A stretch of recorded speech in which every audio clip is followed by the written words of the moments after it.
What is going on, guys? You guys really seem to like the Salmon Grade deck profile I did for you guys, and so now I wanted to introduce another deck that I really love playing, which is Dinosaurs. I actually took this deck to a local tournament and I ended up getting top 8 with it. I could definitely use a little bit of tweaks, but I think so far it's been performing pretty well. There are going to need to be some changes once the new ban list comes out, because I'm almost 100% certain that Konami's going to hit Dinosaurs on the next ban list. Especially with like one particular card that I'll talk about as I'm going through the deck profile that just absolutely does a really good job at making sure that this deck is consistent. But other than that, it's a great deck. Obviously, the main monster here is Ultimate Conductor Tyranno, and he just absolutely decimates pretty much anything in the meta at the moment. So it does a really good job at just getting around certain cards. And like, for example, like the Buster Lock doesn't really affect this deck at all. I mean, it kind of hurts sometimes, but I mean, a lot of the cards in here are just really powerful monsters that just kind of get through a lot of your opponent's stuff. And so, without further ado, I'll just go straight into it. Starting us off is the main powerhouse of the deck. That's going to be UCT, or Ultimate Conductor Tyranno. It's a phenomenal card just in the sense where you can special summon it super easily, where you just banish 2 dinosaur monsters from your grave. The next crazy effect is that it can attack every monster your opponent controls once.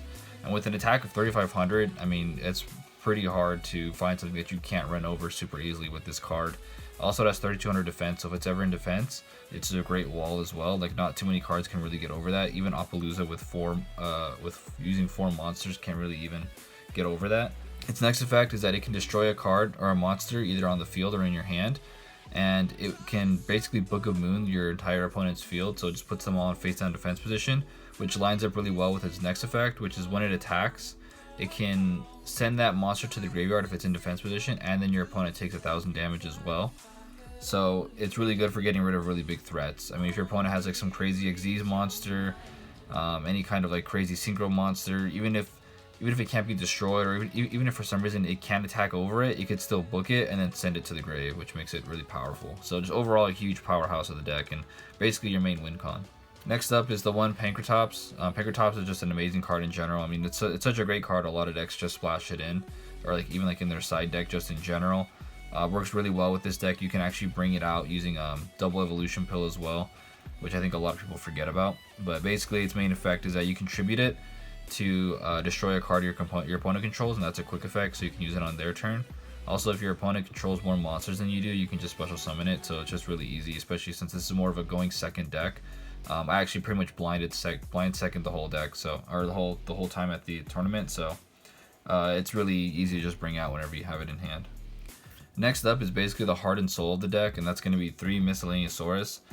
This card is just super powerful. This is a card that's probably going to get hit on the ban list for sure. I'd say it's probably going to get limited, which really kind of sucks because it's, like I said, the heart and soul of the dinosaur deck. It really allows you to make some pretty optimal plays and allows you to play around a lot of different things that normally dinosaurs wouldn't be able to. And so it's unfortunate that it's probably going to get hit. If they semi-limit it, I think that this deck would still be really consistent. So hopefully that's kind of where they go with it, but I'm pretty sure they're going to limit it. So basically what it does is you can pitch it from your hand, and all dinosaur monsters you control are unaffected by your opponent's activated effects. So that even gets around stuff like Nibiru. So like if your opponent activates Nibiru, if you have either already activated Misk beforehand, or if you chain Misk to discard it, then you are protected from all of your dinosaur monsters are protected from being tributed by Nibiru. So I mean, like, yeah, they can summon Nibiru, but like, I mean, UCT can still get over that, which is crazy. And then they just give you basically a free token.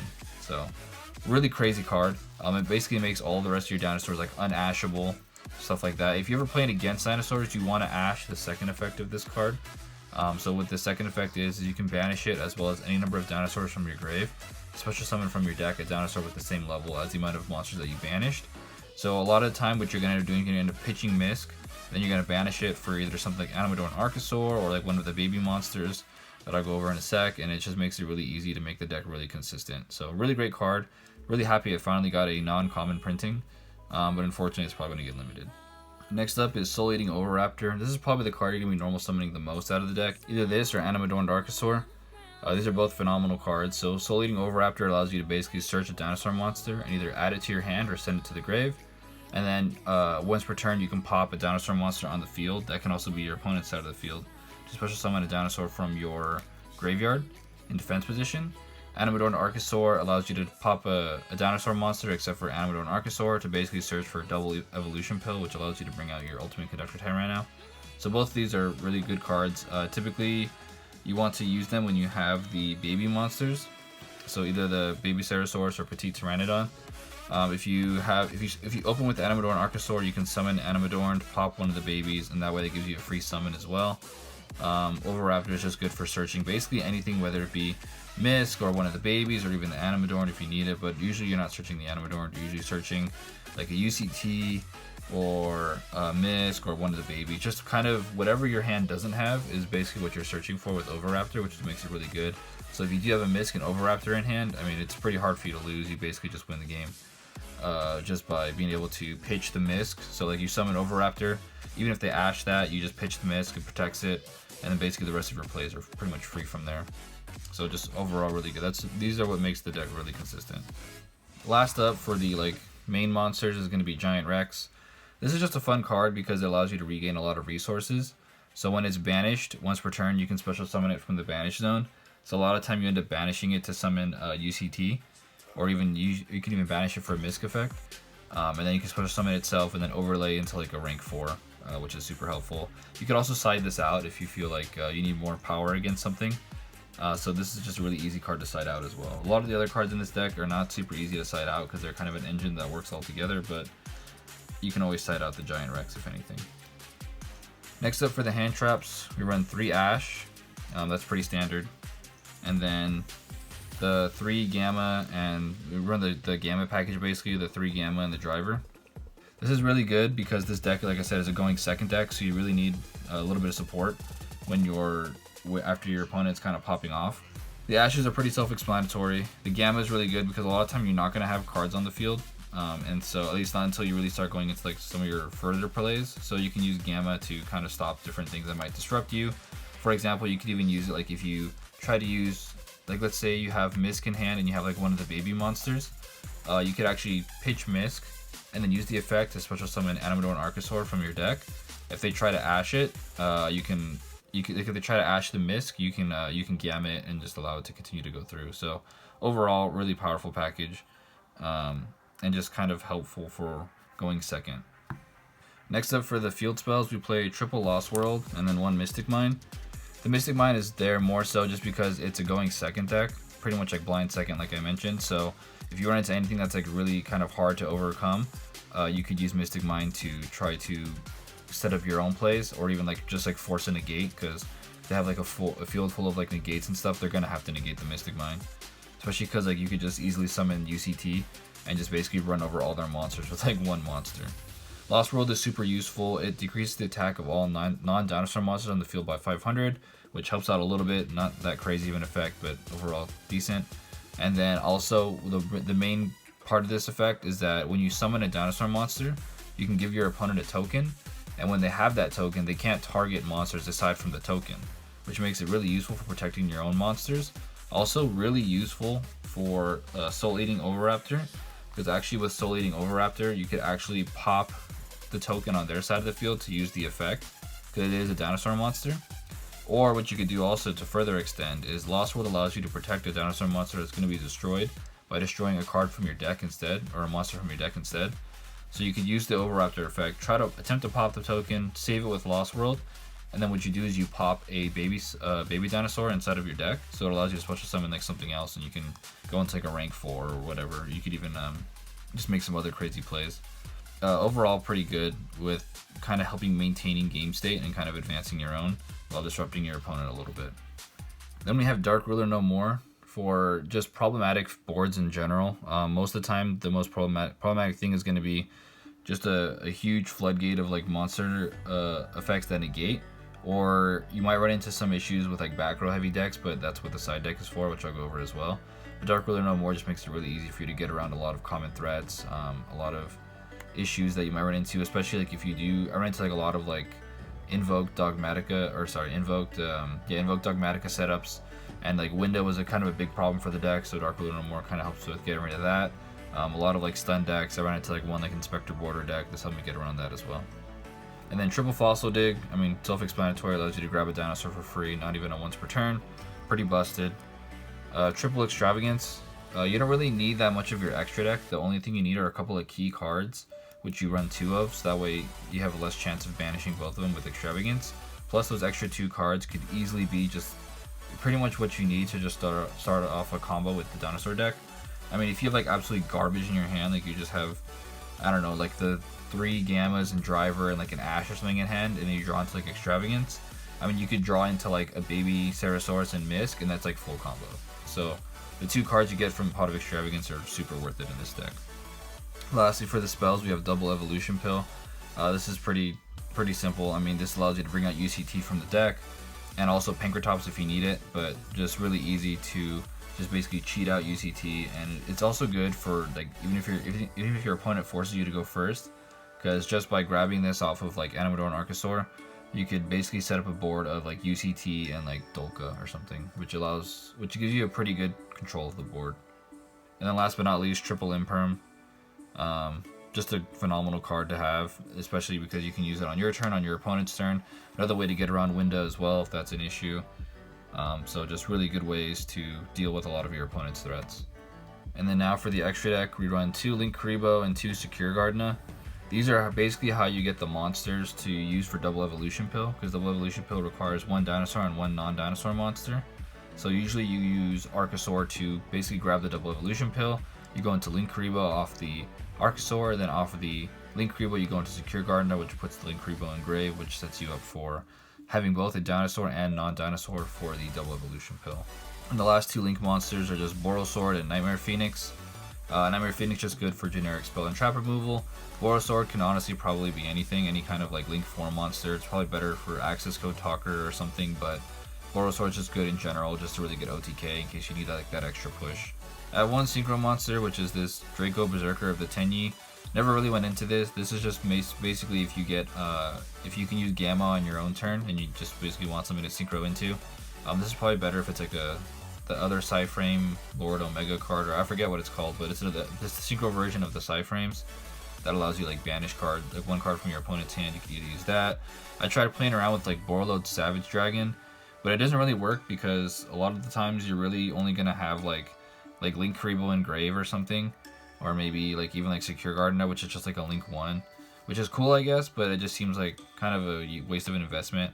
This is an interesting disruption because if your opponent activates a monster effect, you can banish the card. While it doesn't negate the effect, banishing is just a pretty good form of removal as well. This card is also just good for steamrolling your opponent as well. It has another effect where if it kills a monster by battle, it can attack again, and it gains the attack of the monster, so it just can get like really high attack. And so basically, as if like UCT wasn't enough for like your opponent to handle, now they have to deal with this thing as well. So it's just kind of really funny for just kind of adding additional pressure onto your opponent, but not really super necessary. Next up for the XZs, we have 2 Tornado Dragons, 2 Dolka, and 2 Lagia, and then also 1 Abyss Dweller. The 2 Tornado Dragons are really useful for getting rid of back row. Dolka is really good for dealing with like monster effects, especially if you go first. You usually want to end on like UCT and Dolka, because like UCT can like book and moon all of your opponent's monsters if they get problematic, and then Dolka can negate basically 2 monster effects that turn, which kind of helps shut down your opponent. I mean, it might not be all you need to kind of knock them out, but like it's really helpful for at least setting it up, and the next turn you can always just completely destroy them with like UCT or whatever. Lagia is really good for just dealing with problematic spell and trap cards. Abyss Dweller is good for, you know, just the generic graveyard heavy decks. You're going to be using the XDs a decent amount, so that's why like if you do get like Buster Locked, it does like kind of suck in a way, but it's like really not that big a deal because like I said, you have UCT, which pretty much just steamrolls everything. So what I used to have in this last slot was this Super Dread Rail Cannon Gustav Max card, just because you can make it by using 2 UCTs. So if like for whatever reason you couldn't OTK them with using 2 UCTs, like let's say they had a couple monsters on the field and you needed to use 1 to like run over those monsters, and then you had like a second one, like that wasn't like enough for game, then you could just overlay them into the Gustav Max and then detach for an extra 2000 damage, which should definitely be game. That was cool and I used it a couple times, but like it's really not super practical and just kind of a waste of a slot really. One thing that this deck really should be using is like the anti like Dogmatica package, so that's like 1 Entis, a Cyber Dragon Nova, and then a Mechaba. And so what I'd probably do is I'd probably replace like maybe like the Synchro Monster and then maybe like one of like the Lagios or something for the other 2 cards. And so the reason why you probably want to run that is because if your opponent uses Maximus, the Dogmatica Maximus, it forces you to send 2 cards from your extra deck to the grave. So you send an Entis to pop one of their monsters, and then you also send the Cyber Dragon Nova, which allows you to summon Mecha Buff from your extra deck. So then now you have a negate as well. And I ran into that quite a bit, actually. So there was like one guy I ended up dueling twice, who ran that package, which this would have been super helpful for me. And I wish I had it, but I don't really play too many Dogmatica strategies, so like I didn't really invest in like this like package for the extra deck. And since the extra deck is pretty versatile, you really kind of can add these slots without having any problem. So that's what I would run here, and I'm waiting on getting the other couple of cards. And then for the side deck, 3 Nibiru, really good for dealing with like combo and stuff. I never really had to side it in. I didn't really go into too many combo decks. So it was mostly just, like I said, a lot of like the control decks that I was going against. Double Kaiju, Turtle Kaiju, in case you go against like Dragoon or something, and it's kind of hard for you to find a way out sometimes. So that's it for kind of dealing with like a lot of like the more problematic stuff. As for dealing with like back row heavy decks, we have 1 Harpies, 2 Dusters. I have 3 Cyclones in here. You could probably take out like one of the Cyclones for something. But this was really good for dealing with like, I ran into like a lot of like Eldritch combo, like a lot of Eldritch mixed with like Dogmatica and like random stuff like that. So this was really good for helping me deal with those, as well as like 1 stun deck I went up against that just was super back row heavy. Twin Twisters helped out a lot with that. 1 Call by the Grave, just useful for, this deck loses really hard to Lancia, so luckily I don't know if anybody sided it against me or if they just didn't run into it. But this is kind of there for dealing with that. 1 Mind Control for, again, dealing with like problematic cards. And then 1 Imperial Order and 1 Red Reboot for back row stuff. Like I said, this deck has a hard time against back row decks because a lot of the time you have to go into like Tornado Dragon or Nightmare Phoenix to like really start getting rid of back row, or even Lagia, but by then you've already pretty much invested a lot of resources into that, and your opponent's probably stopped you along the way. So that's why I have a lot of like anti-back row stuff. The Mind Control was really cool. I went up against a Zodiac deck, and they ended on Drident, and so I took their Drident, summoned a Petite Pteranodon, used Drident to pop my Dinosaur, and went full combo. Ended up winning that game. So just a lot of like useful utility stuff in the side deck. Alright guys, that's pretty much gonna just about cover it for the Dinosaur deck profile. I had a really good time running this deck, and it's very consistent. I had a few misplays, and also this deck could use a little bit more tweaking, but overall very solid. It's going to need some changes after the ban list, but I think that Dinosaurs are going to continue to be a force in the meta, and it's just overall a fun deck to just basically be able to summon 1 boss monster and just run through your entire opponent's board. So it's very formidable, and I think it's something to definitely keep an eye out for in the future meta. And let me know if you guys liked it. Leave a like, subscribe, and let me know if you want me to post an updated deck list once the ban list comes out and some of the dust is settled after that. Alright, have a good one.